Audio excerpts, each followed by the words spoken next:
সকালের নরম আলোয় রতনপুর গ্রামের বাজার জেগে উঠেছে। চারিদিকের মানুষের কোলাহল, সবজি বিক্রেতার হাঁক ডাক আর মাটির চুলার ধোঁয়া। গোপাল তার ছোট্ট পরিষ্কার ঠেলাগাড়িটির পাশে দাঁড়িয়ে গরম গরম আলুর পরোটা ভাজছে।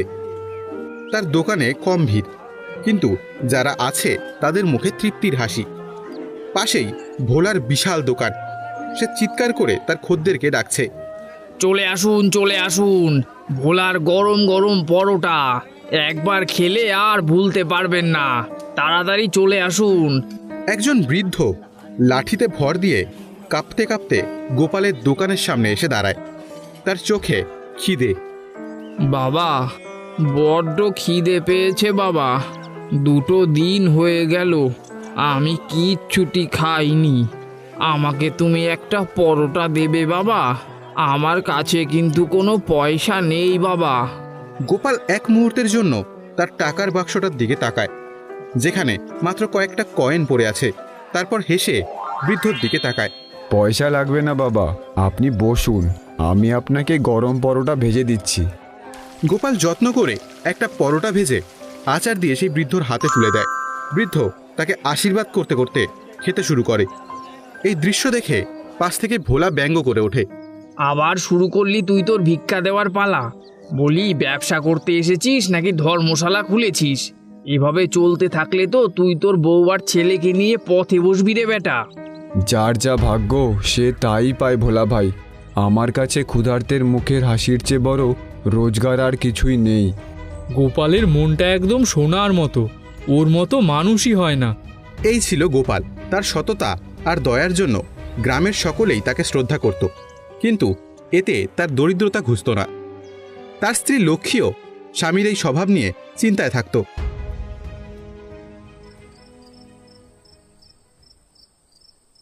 একটা ছোট্ট মাটির ঘরে টিমটিম করে একটা প্রদীপ জ্বলছে। লক্ষ্মী ছেঁড়া কাপড় সেলাই করছে, আর তার ছেলে রাম বসে আছে। গোপাল দিনের সামান্য রোজগার হাতে নিয়ে ঘরে ঢোকে। আজকে মাত্র এই কটা টাকা? রামের স্কুলের খাতা কেনার কথা ছিল, কিভাবে হবে সব? কি করব বলো, আজকেও কয়েকজন গরিব লোক এসেছিল, তাদের না খাইয়ে ফেরাতে পারলাম না। আমি জানি তোমার মনটা না খুব বড়, কিন্তু শুধু বড় মন দিয়ে তো আর সংসার চলবে না বলো। ছেলেটার ভবিষ্যৎ আছে, আমাদেরও তো পেট আছে। তুমি নিজের কথা না ভাবো, অন্তত আমাদের কথা তো ভাবো। বাবা, আমার খাতাটা না শেষ হয়ে গেছে, আর মাস্টার মশাইও আমাকে অনেক কাজ দিয়েছে, আমি তো কাজগুলো করতে পারছি না। গোপাল তার ছেলের মাথায় হাত বুলিয়ে দেয়। তার চোখ দুটো অসহায়ত্বে ভরে ওঠে। সে কোনো উত্তর দিতে পারে না। হে ভগবান, আমি তো কোনো অন্যায় করছি না, তবে কেন আমার পরিবারকে এত কষ্ট দিচ্ছ? একটা উপায় বাতলে দাও প্রভু। পরের দিন বিকেলে হঠাৎ করে আকাশ কালো করে ঝড় বৃষ্টি শুরু হয়। বাজারের সবাই তাড়াহুড়ো করে দোকান গুটিয়ে চলে যায়। সে তাড়াহুড়ো করে সব গোছাচ্ছে। এমন সময় সে দেখে ঝড় বৃষ্টির মধ্যে এক বৃদ্ধ সাধু বাবা গাছের নিচে কাঁপছেন। বাবা, অনেক দূর থেকে আসছি, 2 দিন পেটে কিছু পড়েনি, তোমার কাছে কি একটু খাবার হবে? গোপাল এক মুহূর্ত দ্বিধা করল। তার কাছে যেটুকু আটা আর আলু আছে তা দিয়ে তার পরিবারের রাতের খাবার হবে, কিন্তু সাধু বাবার করুণ মুখ দেখে তার মন কেঁদে উঠল। সে ভাবল, আমার পরিবার না হয় আজ রাতে আধপেটা খেয়ে থাকবে, কিন্তু এই অতিথিকে আমি ফেরাতে পারবো না। বাবা, আপনি একটু অপেক্ষা করুন, আমার কাছে যা আছে তাই দিয়েই আমি আপনার জন্য পরোটা বানিয়ে দিচ্ছি। গোপাল তার শেষ সম্বল দিয়ে 4টে পরোটা ভেজে সাধু বাবার হাতে তুলে দেয়। সাধু বাবা পরম তৃপ্তিতে খেতে শুরু করেন। পরোটা খাওয়া শেষ হলে সাধু বাবার মুখে এক দিব্যজ্যোতি ফুটে ওঠে। তোর মঙ্গল হোক বাবা, তোর মতো সৎ আর দয়ালু মানুষ আমি খুব কম দেখেছি। তুই ক্ষুধার্তকে ফিরিয়ে দিসনি, তাই ভগবানও তোকে ফিরিয়ে দেবেন না। সাধু বাবা তার ঝোলা থেকে একটা ছোট্ট পুরনো কাঠের কৌটো বের করে গোপালের হাতে দেয়। এই কৌটোটা রাখ, এর ভেতরে যে মশলা আছে তা দিয়ে তুই তোর আলুর পরোটা বানাবি। 1 চিমটি মশলাই যথেষ্ট। এই মশলা কখনো শেষ হবে না। এই মশলার স্বাদে মানুষ পাগল হয়ে যাবে। কিন্তু মনে রাখিস, এর শক্তি শুধু সৎ পথে ব্যবহার করবি। লোভ করলে এর গুণ নষ্ট হয়ে যাবে। গোপাল কিছু বলার আগেই সাধু বাবা হঠাৎ হাওয়ায় মিলিয়ে যায়। গোপাল অবাক হয়ে সে আশ্চর্য কৌটোর দিকে তাকিয়ে রইল। তারপর সে তার বাড়ি ফিরে যায়।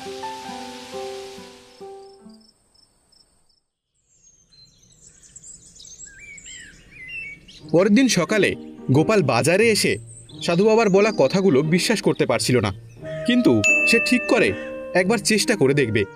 সে পরোটার পুরে 1 চিমটি সেই জাদুই মশলা মিশিয়ে দিল।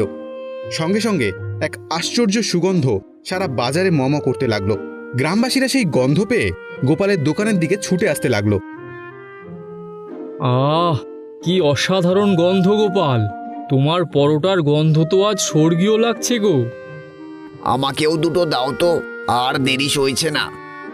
যে একবার সেই পরোটা খেলো সে তার স্বাদ আর ভুলতে পারল না। দেখতে দেখতে গোপালের দোকানের সামনে লম্বা লাইন পড়ে গেল। এইসব দেখে ভোলা হিংসায় জ্বলতে লাগলো। হঠাৎ ওর পরোটা এমন কি হলো যে গ্রামের সবাই ওর পরোটার উপরে হুমড়ি খেয়ে পড়ছে? নিশ্চয়ই ওই বেটা কোনো জাদু করেছে। সেদিন সব পরোটা নিমেষেই বিক্রি হয়ে গেল। কিন্তু সবচেয়ে আশ্চর্যের বিষয় হলো, যখনই তার আলুর পুর বা আটা শেষ হয়ে আসছিল, পাত্রগুলো আবার ম্যাজিক্যালি ভরে যাচ্ছিল। সেই দিন গোপাল অনেক টাকা রোজগার করল। গোপাল 1 থলি টাকা নিয়ে বাড়ি ফিরল। লক্ষ্মী আর রাম তো অবাক হয়ে গেছে। হে, এত টাকা কিভাবে হলো? গোপাল হাসি মুখে সাধু বাবার দেওয়া কৌটোটার সব ঘটনা খুলে বলে। লক্ষ্মীর চোখে জল চলে এলো। ভগবান সত্যিই আমাদের দিকে মুখ তুলে চেয়েছেন, কিন্তু তুমি সাবধানে থেকো। হ্যাঁ, ভোলার নজর ভালো নয়। তুমি চিন্তা করো না, আমি এই টাকা দিয়ে রামের পড়ার সব ব্যবস্থা করব আর গ্রামের গরিবদের জন্য একটা ভান্ডারা খুলব।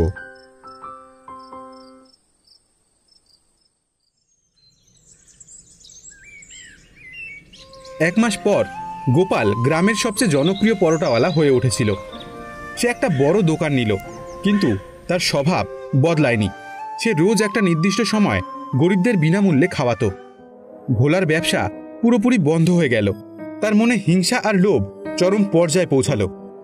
সে জানতে পারে গোপালের কাছে একটা জাদুই কৌটো আছে, যার জন্য সে এত জনপ্রিয় হয়ে উঠেছে। ওই গোপাল আমার সব খদ্দেরগুলো কেড়ে নিয়েছে। ওর ওই জাদুর কৌটোটা আমার চাই।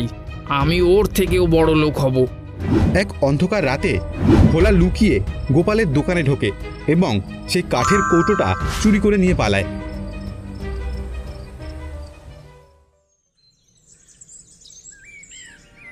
ভোলা মহা আনন্দে তার দোকানের পরোটা বানানোর আয়োজন করে। সে ভাবে, গোপাল তো 1 চিমটি মশলা দিত, আমি 1 মুঠো দেব, আরও বেশি সুস্বাদু হবে। ভোলা 1 মুঠো জাদুই মশলা আলুর পুরে মিশিয়ে দেয় এবং খদ্দেরদের ডাকতে থাকে। আরে আসুন দাদা, আজকে খাবেন আপনারা আসল জাদুর পরোটা। ওই গোপালের থেকে 10 গুণ ভালো পরোটা। কিন্তু যেই সে পরোটা তেলে ছাড়ে, সঙ্গে সঙ্গে তা পুরে বিকট কালো হয়ে যায় এবং একটা বিশ্রী গন্ধ ছড়াতে থাকে। ছি ছি, এ কি দুর্গন্ধ! পালাও এখান থেকে। এ কি হলো? আমার জাদুর মশলা, আমার স্বপ্ন। ঠিক তখনই আকাশ থেকে বজ্রপাতের মতো সাধু বাবার কণ্ঠস্বর শোনা যায়। আমি বলেছিলাম লোভ করবি না। যা সততার পুরস্কার তা কোনোদিনও লোভীর হাতে থাকে না। তুই তোর লোভের শাস্তি পেয়েছিস।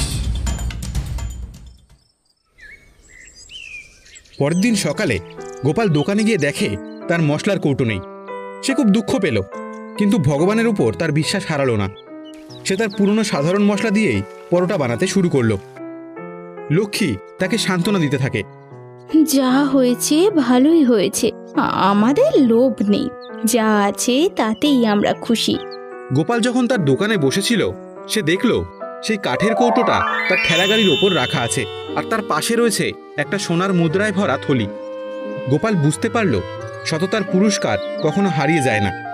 সেই দিন থেকে গোপাল এবং তার পরিবার সুখে শান্তিতে বাস করতে লাগলো। চন্দননগর নামে এক গ্রামে কমলা পিসি নামে এক মহিলা থাকতেন। তিনি গ্রামে এক হোটেল চালাতেন। তার হোটেলের তরকা খুব ফেমাস ছিল। দূর দূর গ্রাম থেকে লোকেরা ওনার তরকা খেতেই আসতো। কিন্তু কমলা পিসি খুব রাগী আর খুব লোভী মহিলা ছিল।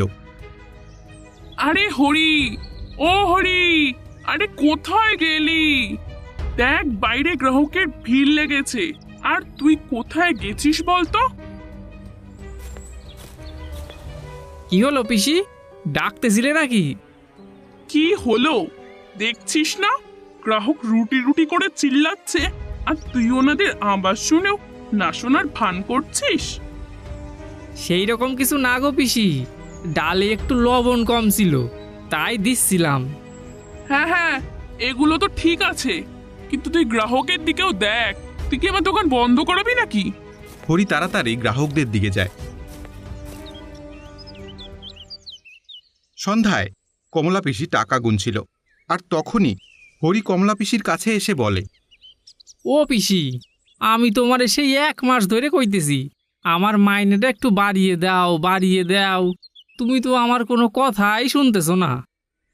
টাকা বাড়ানোর কথা এমন ভাবে বলছিস যেন টাকা গাছে ফলে, বললেই ছিঁড়ে ফেলা যায়। বলেছি তো সামনের বছর বাড়াবো। এই কথা তো আমি 3 বছর ধরে শুনে আইতেছি, আর এখন তোমার হোটেলও তো বেশ ভালোই চলে, অনেক গ্রাহকও আসে, আর আমি তো কাজের কোনো ত্রুটি রাখি না পিসি। কিন্তু তুমি আমারে যা মাইনে দাও সেই মাইনেতে আমার সংসার চলে না গো। তা আমি কি তোর পরিবারের পেট চালানোর ঠেকা নিয়ে রেখেছি নাকি? এইটা কিন্তু তুমি ভুলো না পিসি, এই হোটেলের নাম করা তরকা আমিই বানাই, আর আমি তোমার এই হোটেলের জন্য কত খাটি, আর তোমার তো আমি এই কয়টা টাকাই বাড়াইতে বলছি। হরির কথা শুনে কমলা পিসি রেগে গেল। তো তুই এটা বলতে চাইছিস যে তোর বানানো তরকা দিয়েই আমার হোটেল চলে, হাহ, আর বাকি সব খাবার বেকার নাকি? আমার বলার ভুল মানে নিও না পিসি। বাজে কথা তুই বন্ধ কর হরি। যবে থেকে আমার বৌমা আমার বাড়ি এসেছে তবে থেকে আমার ভাগ্য পুড়ে গেছে। আমার বৌমার আশা আমার হোটেলের জন্য অনেক শুভ প্রমাণ হয়েছে। তোর মতো রাঁধুনি এসব কথা কি করে বুঝবে বল? আর রইল তোর তর্কা, গ্রামে খাবার বানানোর জন্য অনেক রাঁধুনি কম টাকায় কাজ করার জন্য বসে আছে, বুঝলি? পিসি, আমি তোমার নুন খাইছি, সেই জন্যই তো তোমার দোকান আমি ছাড়তে চাইতেছি না। কিন্তু যদি তুমি আমার মাইনেটা না বাড়াও তাইলে তো আমার বাধ্য হয়ে ওই মহেশদার হোটেলে যাইতে হবে কাম করতে। আর উনি অনেক দিন ধরে আমার বাড়িতে ঘোরাঘুরি করতেছে, আর উনি আমার এও বলছে যে উনি দ্বিগুণ টাকা মাইনে দেবে। আরে শয়তান, তুই এটা কেন বলছিস না যে তুই আমার শত্রুর সাথে হাত মিলিয়েছিস? লোভী বেঈমান! এর আগে আমি তোকে ঘাড় ধাক্কা দিয়ে হোটেল থেকে বের করে দিই, তুই বেরিয়ে যা এখান থেকে, দূর হ আমার চোখের সামনে থেকে। আচ্ছা ঠিক আছে, আমি চইলেই যাইতেছি। তবে আমি বাকি যে কদিন কাজ করছি তোমার দোকানে সেই টাকাগুলো আমারে মিটায় দাও। টাকা? কিসের টাকা বেঈমান? চুপচাপ চলে যা এখান থেকে।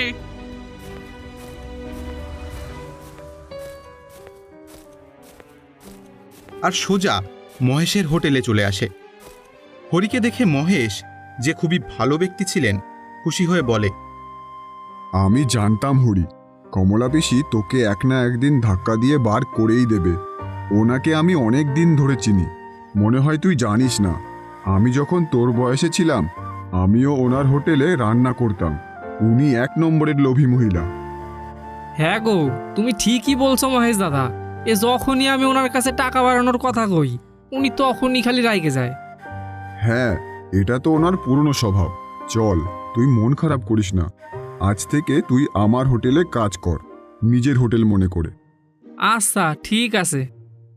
হরি ওই দিন থেকে মহেশের হোটেলে কাজ করতে থাকে। আর ওইদিকে কমলা পিসি তার হোটেলে অন্য এক রাঁধুনি রাখে। কিন্তু এখন ওনার হোটেলের খাবার লোকেদের পছন্দ হচ্ছিল না। একদিন মোড়ল মশাই কিছু লোকদের নিয়ে কমলা পিসির হোটেলে যায় খাবার খেতে। আরে কমলা দিদি, তা কেমন আছেন? ঠিকই আছি মোড়ল মশাই। আর আমার হোটেলের কথা এতদিন পরে মনে পড়লো আপনার? হ্যাঁ, আপনার হোটেলে তো অনেক দিন আসা হয় না, আর এত নাম করা তরকারুটি তাও তো খাওয়া হয় না। আজ মন চাইলো আপনার হোটেলে তরকা খেতে, তাই আর কি চলে এলাম। আচ্ছা, আপনি বসুন, আমি তরকা রুটি আনছি। মোড়ল মশাই ওনার অতিথির সাথে খেতে বসে, কিন্তু যখনই মোড়ল মশাই তর্কা মুখে দেয় তখনই হাসি খুশি মোড়ল মশাই রেগে যায়। এ কি, এটা তরকা হয়েছে? মশলা কি দেওনি নাকি? কোনো স্বাদই তো নেই। মোড়ল মশাই আর তার অতিথি রেগে উঠে পড়ে। না না মোড়ল মশাই, ঠিক সেরকমই বানানো হয়েছে, আগে যেরকম বানানো হতো। কমলা দিদি, আগে তো আপনার দোকানের তরকা দূর পর্যন্ত নাম ডাকছিল, কিন্তু এখন এমন লাগছে যে আপনার দোকানের মতন এত বাজে তরকা আর কোথাও তৈরি হয় না। আপনি আমার অতিথিদের সামনে আমার মান সম্মান কিছুই রাখলেন না। এই বলে মোড়ল মশাই রেগে ওখান থেকে চলে যায়। কমলা পিসি মাথায় হাত দিয়ে বসে পড়ে। পরাণ, পরাণ, কোথায় মরে গেলি তুই? কি হয়েছে পিসি?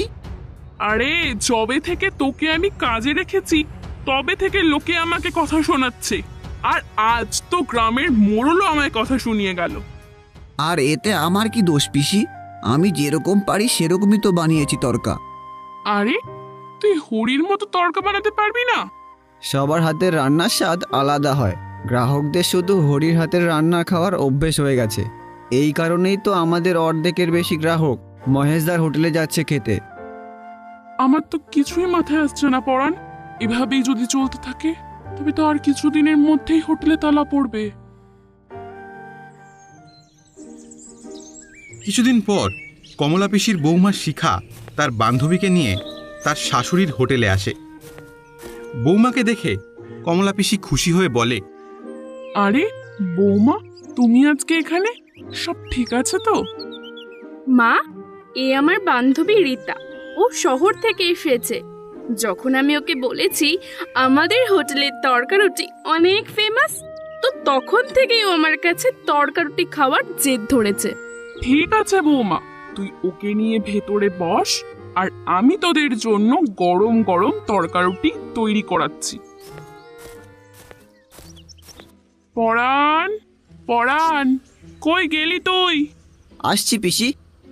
আমার বৌমার বান্ধবী শহর থেকে এসেছে আমাদের হোটেলের তরকারুটি খাওয়ার জন্য। যে করেই হোক ওর আমাদের হোটেলের তরকারুটি ভালো লাগাতেই হবে, নয়তো আমার বৌমার লজ্জায় নাক কাটা যাবে। ঠিক আছে পিসি। পরাণ গরম গরম তরকারুটি শিখার বান্ধবীর সামনে এনে দেয়।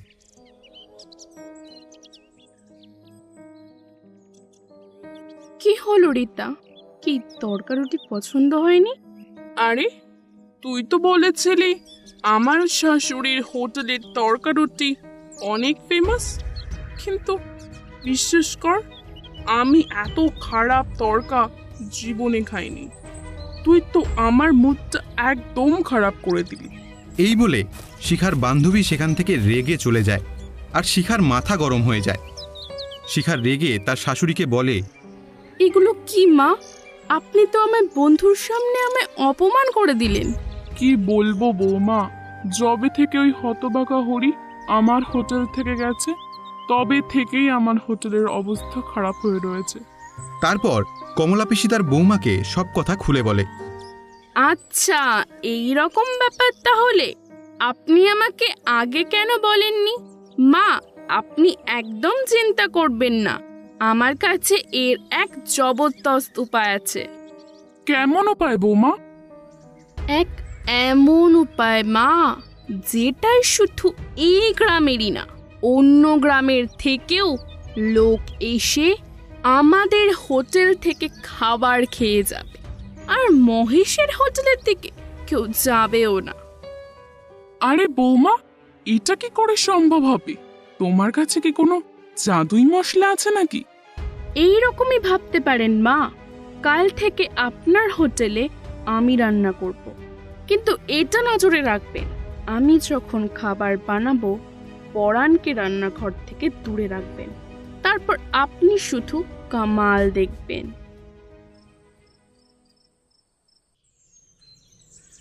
পরের দিন কমলা পিসি পরাণকে রান্নাঘর থেকে দূরে রাখে। কমলা পিসি দেখে শিখা খাবার তৈরি করার পর তার ব্যাগ থেকে একটা শিশি বের করে, ওর থেকে 2-4 ফোঁটা তরকারিতে দিয়ে দেয়। আরে বৌমা, এটা কি করছো? খাবারে এবার কোনো বিষ মেশাচ্ছ না তো? না মা, এটা একটা নেশার কেমিক্যাল ওষুধ, যেটা আমি শহর থেকে আনিয়েছি। আরে তুই এবার ভাঙের কথা বলছিস না তো? আরে ভাং তো অনেক পুরনো জিনিস মা, এটা ভাঙের থেকেও বেশি নেশার। এটা খাওয়ার পর গ্রাহক 24 ঘন্টা আমাদের তরকারি নিয়েই ভাববে।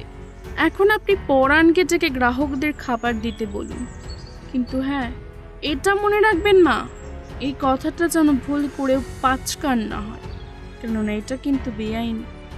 আরে জাগে আইন, আমার আইন নিয়ে কি কাজ? আমার তো শুধু টাকা চাই। কিন্তু হ্যাঁ, তোর কথা আমি মনে রাখ, আমি এই কথা কাউকে বলবো না। ওই দিনের পর কমলা পিসির হোটেলে ভিড় প্রতিদিন বাড়তেই থাকে, আর এখন তো লোকেরা বাড়ির খাবার ছেড়ে কমলা পিসির হোটেলের খাবার খেতে থাকে। ওইদিকে মহেশের হোটেলে শুধু একটা গ্রাহকই খাবার খেতে আসে। শুনেছি তোমার এখানে তরকা খুব ভালো বানাও। আপনি একদম ঠিক শুনেছেন। তাহলে দেখছো কি, খুব জোর খিদে পেয়েছে, তাড়াতাড়ি কিছু খেতে দাও। আমি কমলা পিসির গ্রাহক, কিন্তু ওখানে অনেক ভিড়, আর আমার খুব জোর খিদে পেয়েছে, তাই এখানে আসলাম। মহেশ ওই লোকের জন্য তরকারুটি নিয়ে আসে, কিন্তু ওই লোক সেটা খেতেই খুব রেগে যায়। এটা কি দিয়েছেন? এটা তরকা? কি বাজে খেতে! এ কেমন কথা বলছেন আপনি? একদম ঠিক বলেছি। এবার আমি বুঝতে পারলাম কি কারণে তোমার হোটেলে একটাও গ্রাহক নেই। আমারই ভুল হয়েছে যে আমি এখানে খাবার খেতে চলে এলাম। এই বলে ওই গ্রাহক ওখান থেকে চলে যায়। আমি তো কিছুই বুঝতে পারতেছি না গো মহেশ দাদা, এইটা কি হচ্ছে? আগে তো আমার হাতের বানানো তরকা এদের ভালোই লাগতো, তাই এখন আবার এদের কি হইল? তখনই ওখানে এক সাধু চলে আসে। বম ভোলে, বম ভোলে। বাবা, আমার খুব খিদে পেয়েছে, আমাকে কিছু খেতে দিবি? কিন্তু খাবার নেওয়ার আগে আমি তোদের একটা কথা বলে দিই, আমার কাছে কোনো টাকা নেই। তবে হ্যাঁ বাবা, আমার পেট ভরার পর আমি তোদের আশীর্বাদ দেব। বাবা, আপনার আশীর্বাদেরই দরকার, কেননা আমার হোটেলে তালা লাগানোর পরিস্থিতি চলে এসেছে। চিন্তা করিস না বাবা, আমি তো চলে এসেছি। এবার তুই তাড়াতাড়ি আমাকে কিছু খেতে দে। হরি সাধুর সামনে তার বানানো তরকারুটি এনে দেয়, আর দিতে না দিতেই ওই সাধু তরকারুটি সব খেয়ে নেয় আর বলে, সত্যি বাবা, তোর তরকারুটি খুব সুস্বাদু ছিল। আর তুই চিন্তা করিস না, খুব শীঘ্রই তুই ব্যবসায় উন্নতি করবি। আরে বাবা, কি করে করব উন্নতি? ব্যবসায় উন্নতি তো এখন কমলা পিসি করছে, ওনার ওখানকার তরকা আমার হোটেল থেকে অনেক ভালো। মহেশের কথা শুনে সাধু বাবা সেখান থেকে চলে যায় আর সোজা চলে আসে কমলা পিসির হোটেলে। আর কমলা পিসির দিকে তাকিয়ে তিনি বলে, বম ভোলে, বম বম ভোলে। আমাকে কিছু খেতে দাও মা, কিন্তু খাবার দেওয়ার আগে তোমাকে একটা কথা বলে রাখি, আমার কাছে কিন্তু কোনো টাকা নেই। তবে হ্যাঁ, আমি মন খুলে তোমায় আশীর্বাদ করব। সাধুর কথা শুনে কমলা পিসির খুব রাগ হয়। টাকা নেই, তবু এখানে খেতে এসেছিস? চলে যা এখান থেকে। পকেটে টাকা থাকলে তখনই এখানে খেতে আসবি। এখানে খেতে হলে লাইন লাগাতে হয়, বুঝলি? কমলা পিসির কথা শুনে সাধু একটু মুচকি হেসে টাকা বের করে। আরে, আপনি তো অনেক বড় সাধু বাবা মনে হচ্ছে। আপনি তো আগে বলবেন আপনার কাছে এত টাকা আছে। আমি যদি আগে জানতাম তাহলে সবার আগে আপনাকেই খেতে দিতাম। আরে কোনো ব্যাপার না মা, এখন তুমি তাড়াতাড়ি তোমার দোকানের সব থেকে ভালো খাবারটা আমায় দাও। আমার হোটেলের সব থেকে ভালো খাবার নাম করা কমলা পিসির তরকারুটি। তাহলে দেরি কেন? তাড়াতাড়ি দাও। কমলা পিসি তাড়াতাড়ি সাধুর জন্য তরকারুটি নিয়ে আসে। সাধু সেগুলো মুখে দিয়েই ফেলে দেয়, আর তিনি রেগে সেখান থেকে উঠে পড়ে। কমলা পিসি সাধুকে এইভাবে দেখে বলে, কি হলো সাধু বাবা, আপনি খুব রেগে গেছেন মনে হচ্ছে। কেননা তোমার তরকা একটুও স্বাদ নেই, আর যেটা আছে সেটা হলো একটা নেশার ওষুধ, যেটা আমাদের ভারতে নিষিদ্ধ আছে। সাধুর কথা শুনে কমলা পিসি আর তার বৌমা ভয় পেয়ে যায়। আপনি কি করে জানলেন? শিখার এইরকম কথা শুনে সাধু তাড়াতাড়ি তার গোপ ও দাড়ি খুলে তাদেরকে গ্রেফতার করে। দেখতে না দেখতেই হোটেলের আশপাশ থেকে আরও কয়েকজন লোক ওনার পাশে এসে দাঁড়িয়ে পড়ে। আমি হলাম সিবিআই ইন্সপেক্টর অভিজিৎ। আমাদের কাছে অনেক দিন ধরে খবর ছিল যে এই গ্রামে ড্রাগ সাপ্লাই হচ্ছে, আর যখনই আমি তোমার ওই তরকা মুখে দিয়েছি তখনই আমি বুঝতে পেরেছি যে এটায় নেশার জিনিস মেলানো আছে। আমায় ক্ষমা করে দিন, আমি লোভে অন্ধ হয়ে গেছিলাম। আর তোমাদের এই লোভের শাস্তি পেতেই হবে। এবার তোমরা বাকি জীবনটা ওই জেলে কাটাবে। পুলিশ তক্ষুনি কমলা পিসি আর শিখাকে গ্রেপ্তার করে নিয়ে যায়।